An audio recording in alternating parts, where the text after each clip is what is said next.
Good morning, good morning, good morning, everyone. Welcome back to another edition of News in Motion. Today is Wednesday, March 20th, 2024, and we are here live at 7:25 a.m. If you're catching the replay, whether it be in the afternoon, the evening, or near the nighttime, we just want to say thank you for your support and tuning into News in Motion. If this is your first time tuning into News in Motion is a news media outlet with relevant commentary, call to action news, and voter registration information. We can be found on LinkedIn, YouTube, or any audio or podcast platforms. Today we have Wednesday Wisdom and Workshop. Tried to say that 5 times fast, or just Wednesday Wisdom, from what I'm hearing. But if you are ready for Wednesday Wisdom, let us know in the chat if you are ready for Wednesday of Wisdom. I see you, Miss Deborah Johnson, tuning in through YouTube. Good morning to you. Good morning, Miss Regina Shorts. And good morning to you, Miss Kim Edmondson. Happy Hump Day, everyone. Happy Hump Day. We want to make sure that you also got out and voted yesterday, especially if you were in, I believe the states were Ohio, Missouri. No, okay, I'm seeing in the green room. It wasn't that. Okay, we're just gonna leave that to Miss Gail for her headline news. Here, she will join us momentarily, right after this brief intro.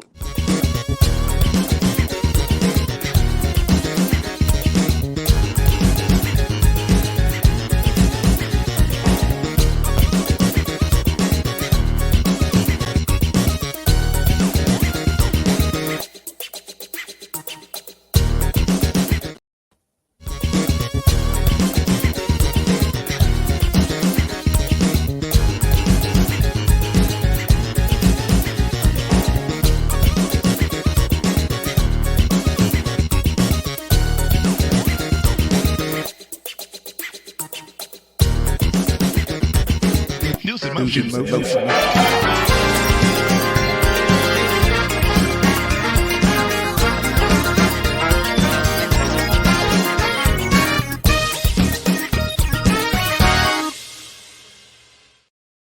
Hey, good morning, everyone. Good morning, good morning, good morning. I see you, Deborah Johnson. I see you, Regina. Kim Edmondson, how was it yesterday? I love your civic duty. I believe Yvonne Gardner and Adrian were also being election officials at polls as well. And I see my brother, good morning to you.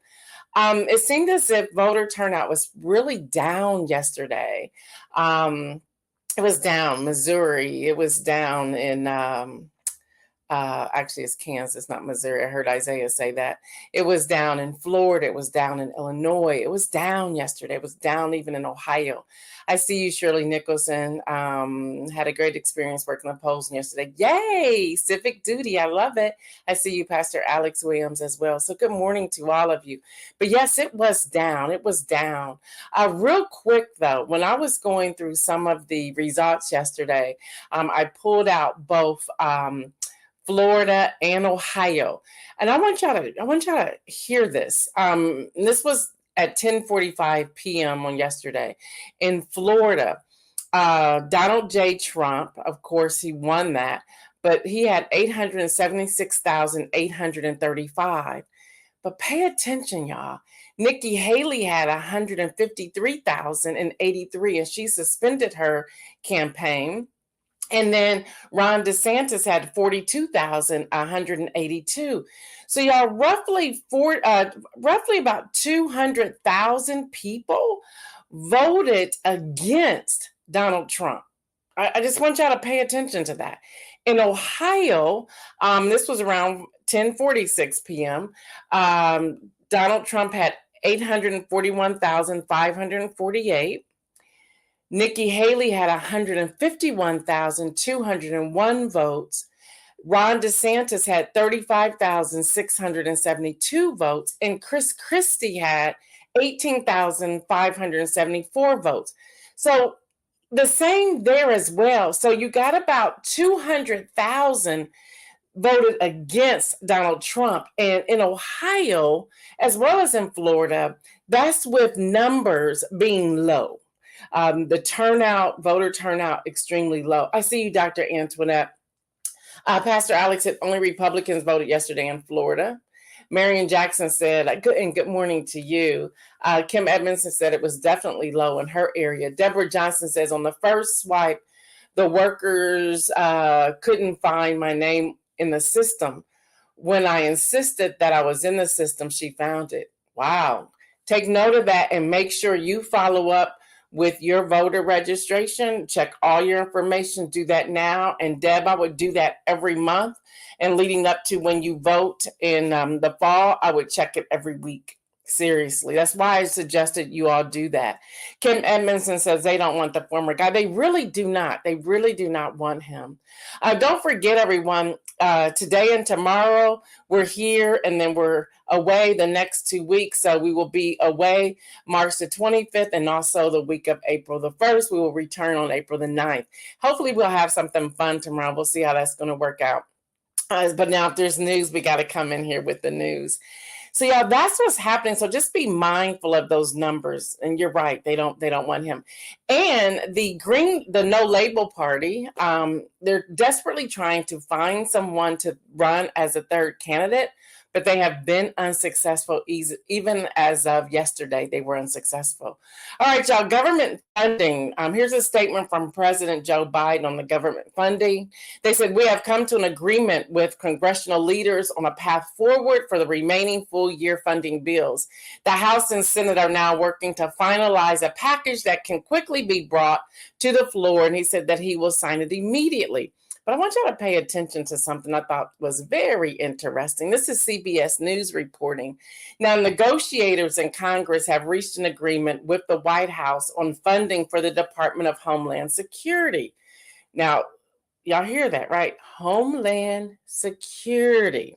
Congressional leaders announced on yesterday finalizing talks on the broader funding package as a shutdown deadline nears. Now, remember, they've been doing this a week here, a couple weeks there. Now, this should take us to the end of the year.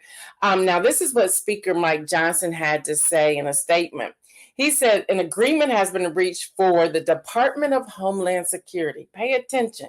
Appropriations, because that was the holdup, which will allow completion of the fiscal year 24 appropriations process. He goes on to say in his quote, House and Senate committees have begun drafting the bill text to be prepared for release and consideration by the full House and Senate as soon as possible. Can y'all just rewind like just 3 weeks ago? Wasn't it the House and the congressional leaders in the House who impeached the Department of Homeland Security Secretary? Y'all remember that? So now why are you giving all this money? That's just a question. This is politics, y'all. And I want us to pay attention and to continue to connect the dots as if no one's going to remember. But it was the Department of Homeland Security who kept pressing this appropriation bill to get the funding needed for the border. Yeah, Kim Edmondson, what's really going on? I see you, Deborah Sneed. I see you. Good morning to you. So y'all, we have to pay attention to how all of this is unfolding, because even with that being said, we have Texas. I got to get to Texas. I'm like now changing my notes. We got to get to Texas. So we're just going to follow the story. AP reporting. A direct quote written by Lindsay Whitehurst of the Associated Press. She talks about a divided Supreme Court on Tuesday allowed Texas to begin enforcing a law that gives police broad powers to arrest migrants suspected of crossing the borders illegally, while legal battle over the measure continues to play out. She talked about the conservative majority. She talked about this Homeland Security. She talked about the impeachment. Like all of this is out there, right? So then Governor Greg Abbott of Texas praised the order. Okay, y'all just follow me because I ain't done, because it's like late in the midnight hour or something changed. So hold on. The high courts did not address whether the law was constitutional. So wait a minute. You gave them authority to just randomly arrest people. That's really called profiling. And you did not address whether the law was constitutional. Well, aren't you the U.S. justices of the Supreme Court? Why aren't you having that conversation about if this law is constitutional? So y'all just out there going to arrest people just because you assume that they crossed illegally. Hold on, stay with me, stay with me. By the way, y'all, I changed the name of our Wednesdays. I'm calling it What to Know Wednesdays.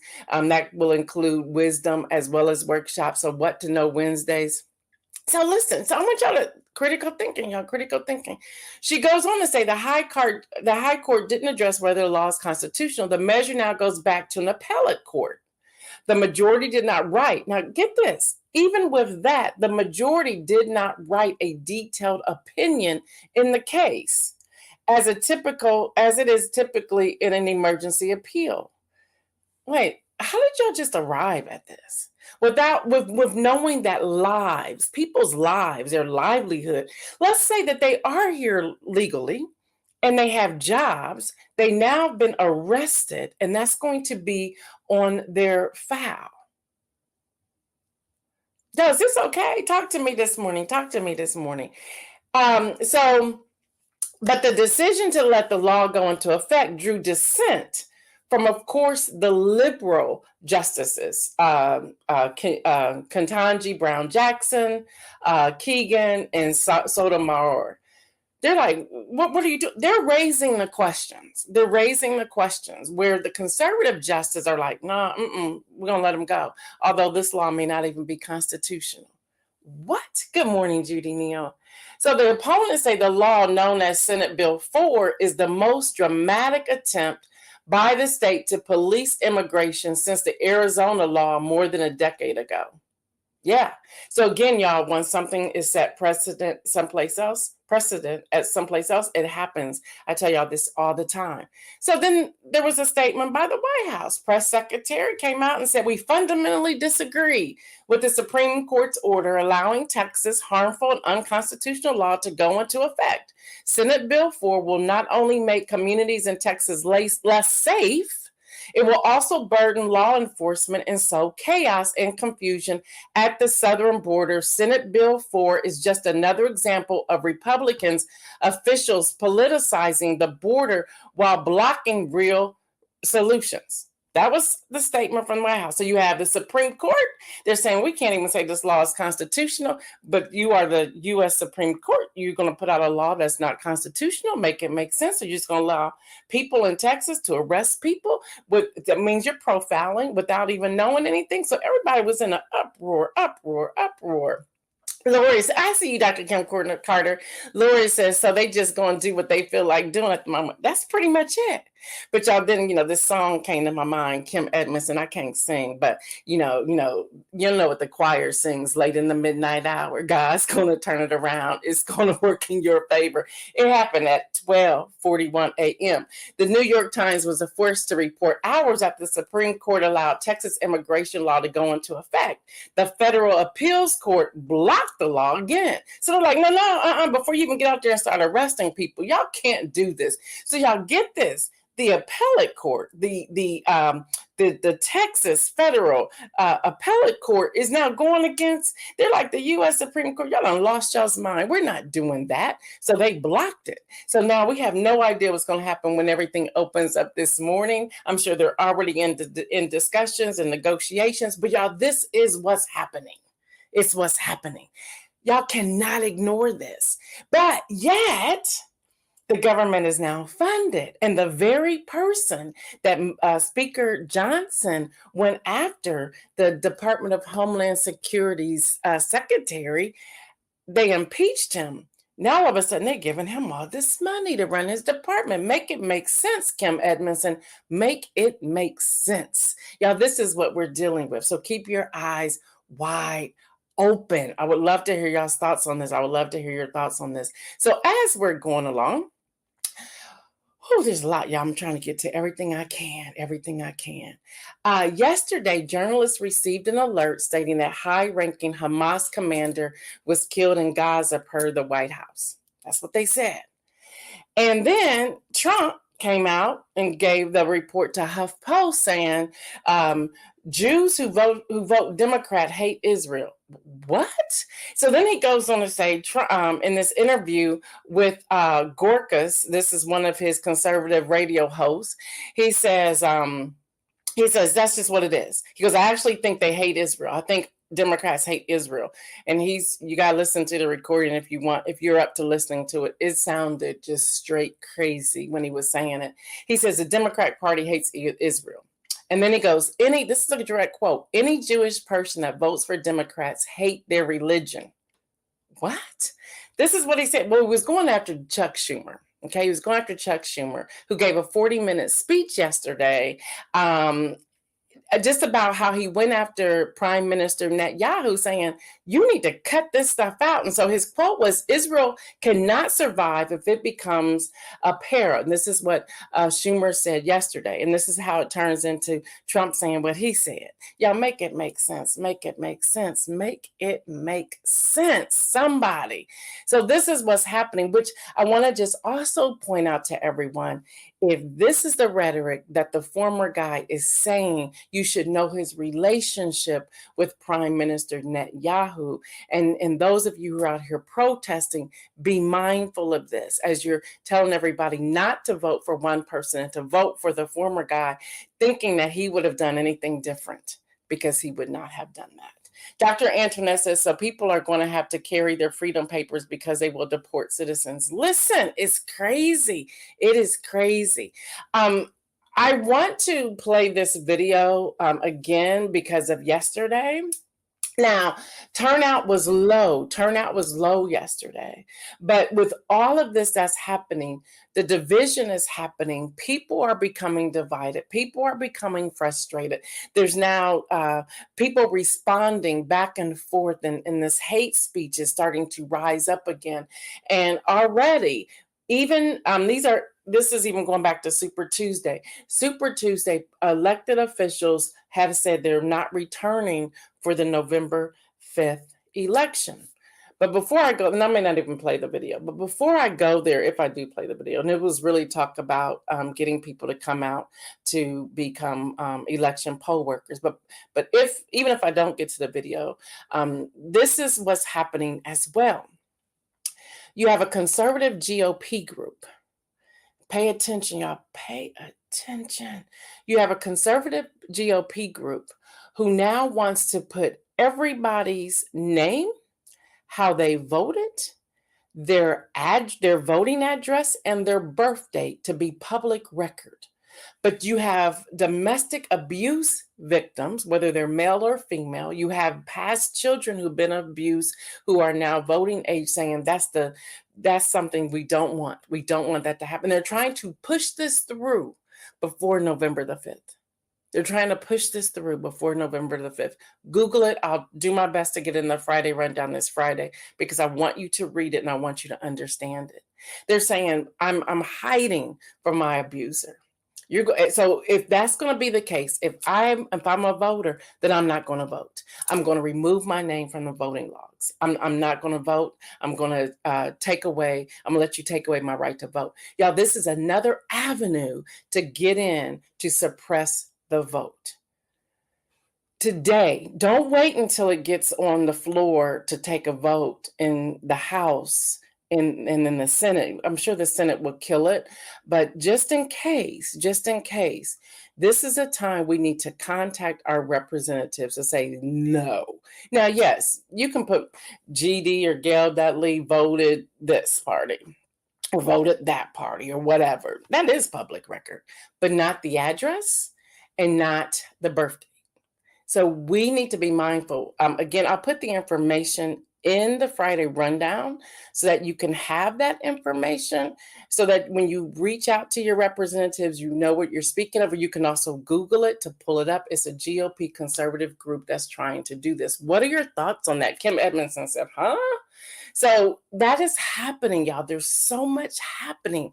And I want us to have a greater understanding so that we know how to protest and to fight back and to have these conversations that we need to have. So yes, Isaiah, if you would go ahead and play that video, because they're needing some election poll workers.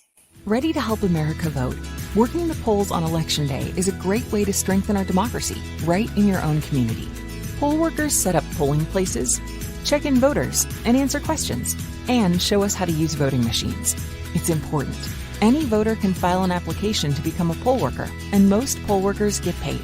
Because right now, America needs more election workers to volunteer. Learn more at helpamericavote.gov.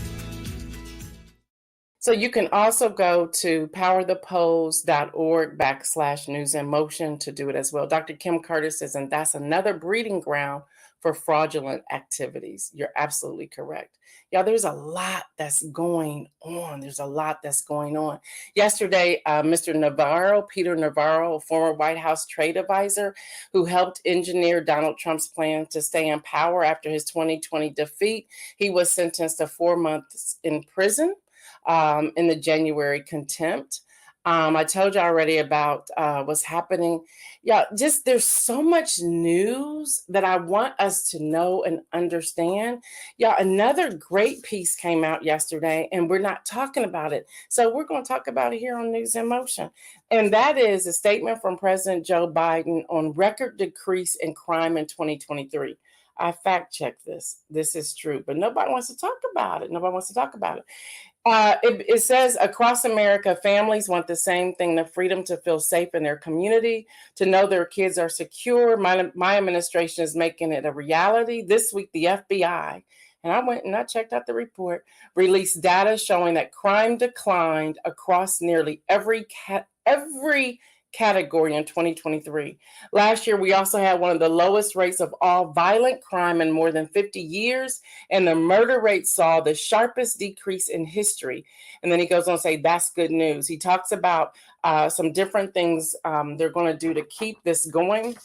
Now, I did fact check this.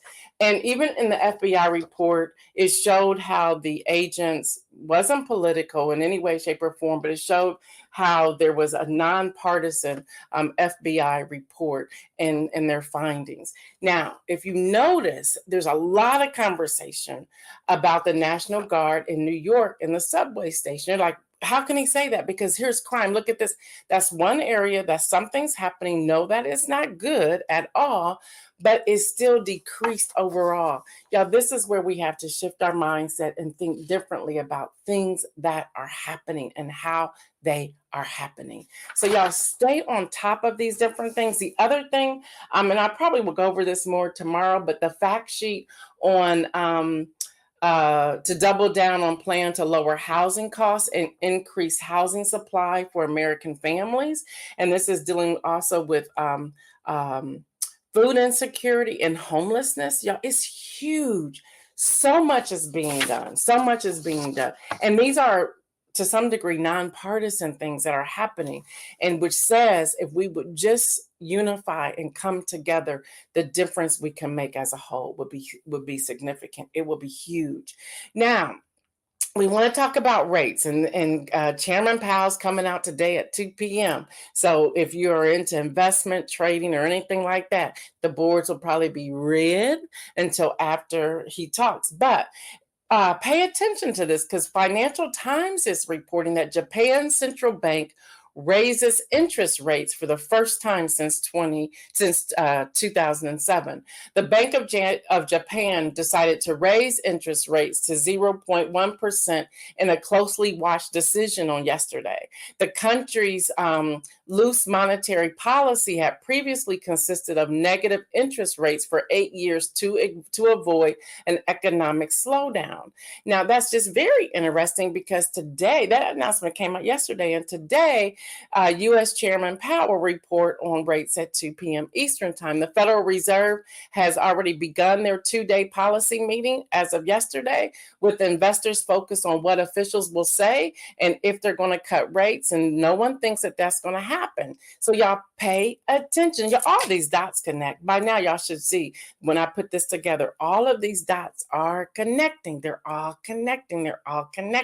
Just to lighten things just a little bit, y'all, it's time time. And this, I'm telling you, they excite me. I don't know if Shirley's still on here or not, but they excited me more than the men last year. I told you about the NCAA men kicking off yesterday. Well, y'all, the women's tournament kicks off tonight with the first 4 matchups. So I can't wait to see how all that's going to unfold, and if there's going to be any brawls on the court like it was a couple of weeks ago or last week, whenever that happened. Y'all, also ESPN. Isn't this interesting timing? They announced on yesterday that there's a 7.8 billion, that's with the B deal, to maintain broadcasting rights for the college football playoffs through 2031. So that's interesting.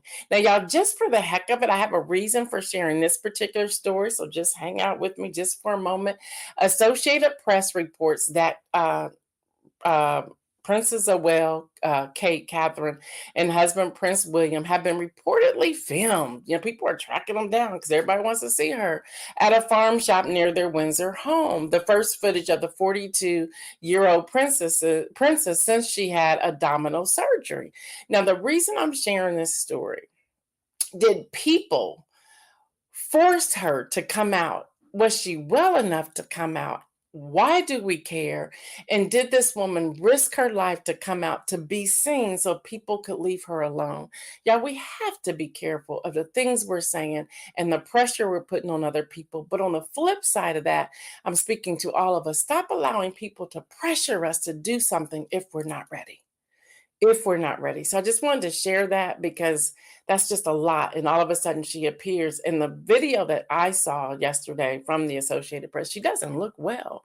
It's like she got up, got makeup on to get out. And no different than when she had her children. The next day she's standing out there with the smile on, all made up. And she was saying she didn't feel well. We have to stop pressing people and pushing people to do things that they're not interested in doing. And some of their conversation has been, well, the queen had cancer and she still hung out on the balcony and waved at people. Okay, that was her. But that was day of the old, not the new. We got to allow people time to heal. Now, I just need somebody to repeat after me. I don't know why, Kim Edmondson, but I'm into awe. Davia says she didn't look like herself at all. She did not. She looked so ill. Let's pause here for a moment. Thank you, Davia, for break, because I wasn't done. I need to go back here for just a moment. When I saw that and I read that, I said, wow, how often do we remain ill because we push ourselves to do something that we shouldn't do? I have a friend of mine who was talking about how sometimes her coworkers and people in the office, they push themselves to come back after they've been ill and they haven't taken the time to heal themselves.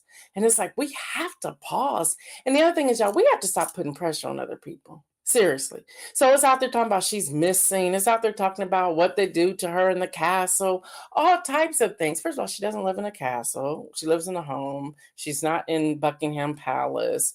So we have to be mindful of those things. Girl, that picture that you have up here, Davia, is the bomb.com. But y'all, we really have to be mindful of that. So somebody repeat after me. Kim Edmondson, I'm still in the songs. I think I'm just singing choir songs today. Somebody repeat, press down, shaking together, and running over. Y'all, the philanthropist, Mackenzie Scott, y'all, she been donating some money. She announces donations of $640 million to 361 nonprofits. That's how many people she's putting out there and how many organizations she's giving money to. So I thought that was really cool that she did that. CNN reports that philanthropist Mackenzie Scott is giving away $640 million to 361 nonprofits. Her organization Yield Giving and Lever for Change announced on Tuesday after an open call for applicants. More than 6,000 nonprofit organizations had applied for the funding, and she ended up giving more than double what the original open call was planned for, which was to award 250 awards of $1 million each. Y'all get that? That's what I'm talking about. That's how you put it together. That's how you put it together. So now I want to get to the inspirational message before we get out of here. Okay, so again, these songs keep going in my head. This is from a medley or something, whatever y'all call it.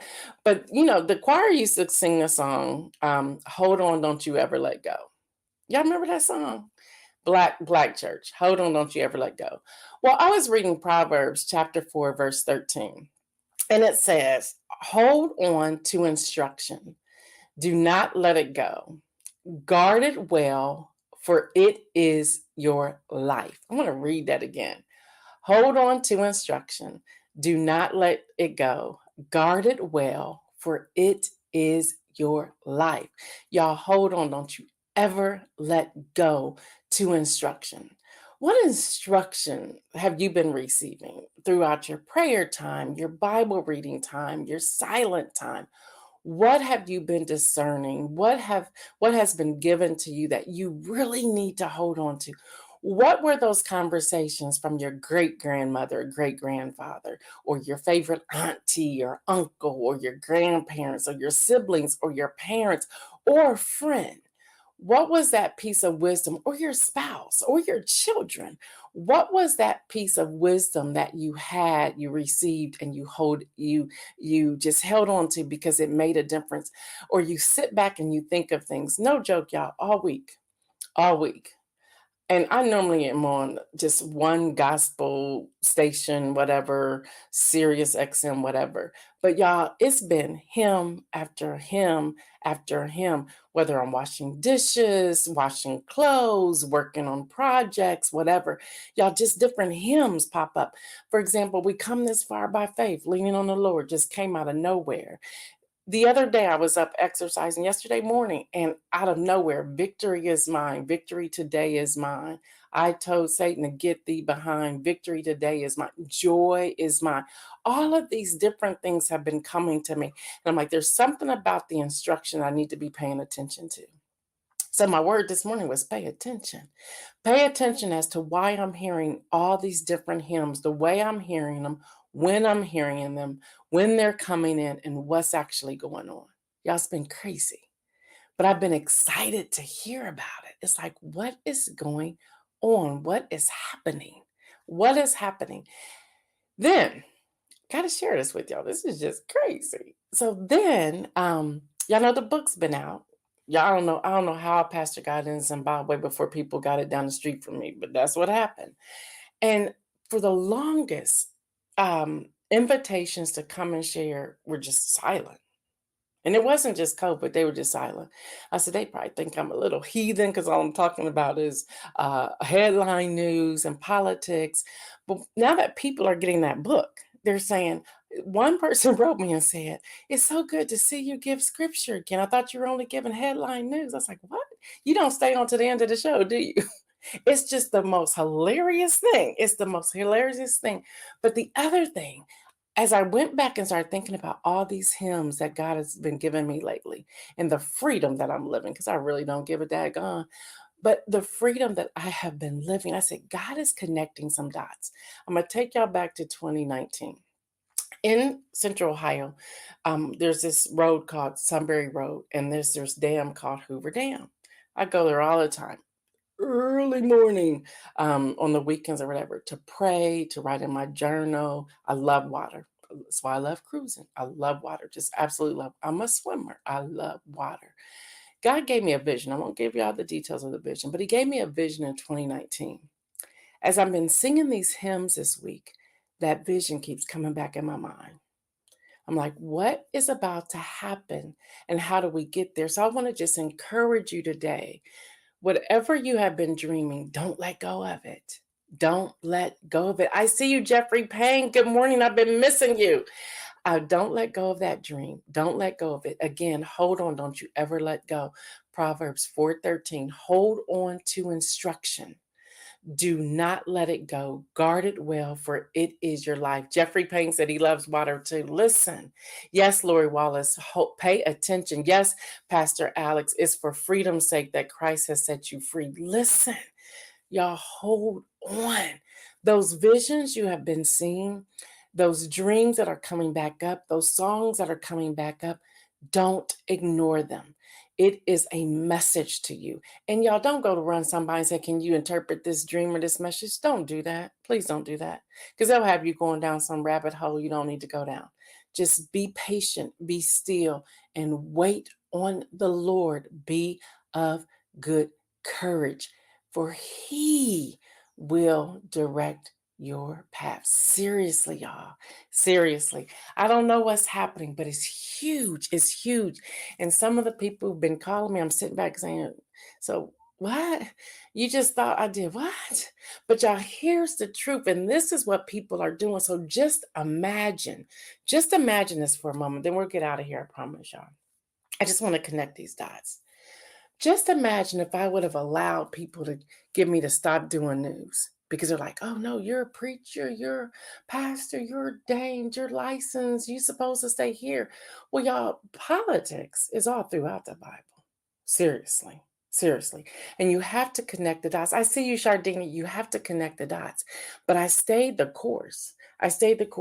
Still had the inspirational message, was never letting that go, never compromise my beliefs or who I follow, which is Jesus. Never compromise that. But I stayed the course.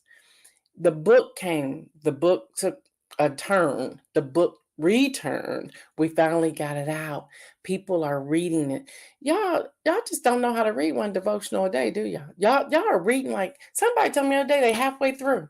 I said, then you didn't take any notes, did you? And they're like, but Gail, it's that good. Just they said the way you came out. And I think I told you all this before. I'll repeat it again.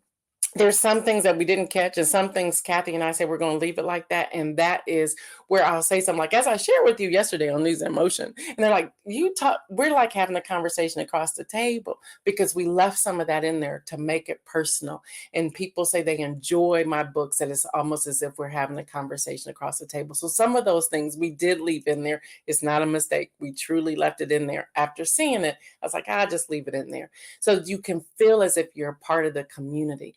But all of that wrapped in together. Now, people are saying, I see the connection of faith and politics. I see that connection. I see that we can't separate it. And I'm glad to see we have somebody on the other side giving us the same dose of information, but not as radical as the left. It's more like it's moderate. It's in the middle. It's a balance in its teaching. And today, people are needing that. Where I was ready to throw in the towel, look how it's come all the way back around. So I want to say to you, my brothers and sisters, this morning, hold on. Don't you ever let go. Hold on to instruction. Do not let it go. Guard it well. And I love this ending of Proverbs 4:13, for it is your life. All right, y'all, until tomorrow, I am Gail Dudley. This has been News in Motion. Thank you so much for hanging out with me. Y'all know what I say. Stay well, everyone. And remember, make some bold moves. We're out.